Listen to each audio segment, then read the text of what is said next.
አትንካኝ ጆሮዬ ግላ አገራ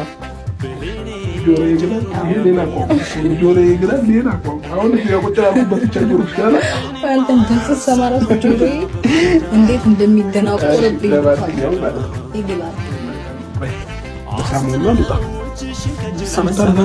አበዛኸው። ስነስርዓትን ያዝ ምትከበር ይሻላል። ፕሮቴስት ብዬ ዘርሃለሁ እዚህ ጋር አራስነትሽ ይዞኝ ማለት ነው።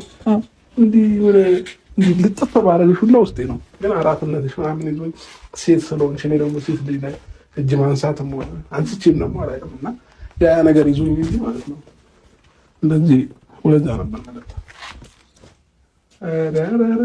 ሩታ ጌታን ተይ እንዴ ናታም እሺ ትግስትን እየተሰጣጠሽ ነው። አሁን እኮ ነው መታሽን ለኔ ምንም እንዳሉ ነው አይቀርም። ዝም ያረፈበኝ ያህል ራሱ አልተሰማኝም። ኧረ እባክህ አዎ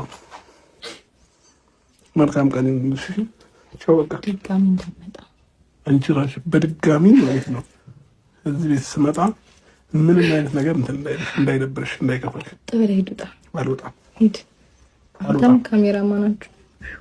መልካም ቀን እሺ። ሰላም በይና ልውጣ ታዲያ ሂድ አትበል። አንተ ምን ሰላም ሰጥተኝ ታውቃለህ? ሰላሜን ተነፋኛለህ እንጂ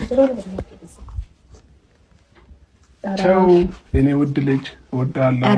እናት ዛሬ ላይ ብታስቸግርም ጠባዩ ቢቀያየርም እኛም በትዕግስት እያለፍናት እንደሆነ ነገ ላይ ይሄ ቪዲዮ አድገህ ስታየው እኔ አባትህ ቀን በቀን እየመጣሁ እየጠየቅኩ ግን እናትህ ሁሌም እየመጣች ውጣልኝ ነበር የምትለኝ። ልጄ ይሄ ቪዲዮ ስታርግ ታየዋለህ። ነግሬዋለሁ። አሁን ምን ይችላል? አንቺ ተሳምሻለሽ እና ስሜሻለሁ። ቸወጣ ከናፈቁሽ ደውይልኝ። እንደዚህ የመጣው ቼክ አደርግሻለሁ ምናምን አታርገኝ። አልፈልግም። እኔ እዛው አትመጣ ነው የሚሻለኝ። ወንጀለኛ ተብዬ መታሰር አልፈልግም። መልካም ጊዜ ነው። እንወድሻለን። ወይ ደግሞ አንጠባፍ አንጠባፍ። ቻው ካሜራማን። አሁን ብንሄድ አይሻልም? ለማንኛውም ማሚን አብረሽ መጥቶ ነበር። ሰላም ብሎሻል ቢያት። እሺ ሰላም ብሎሽ ሄዷል። እንደውም ልጥራት አልጋ ላይ ወጥቶ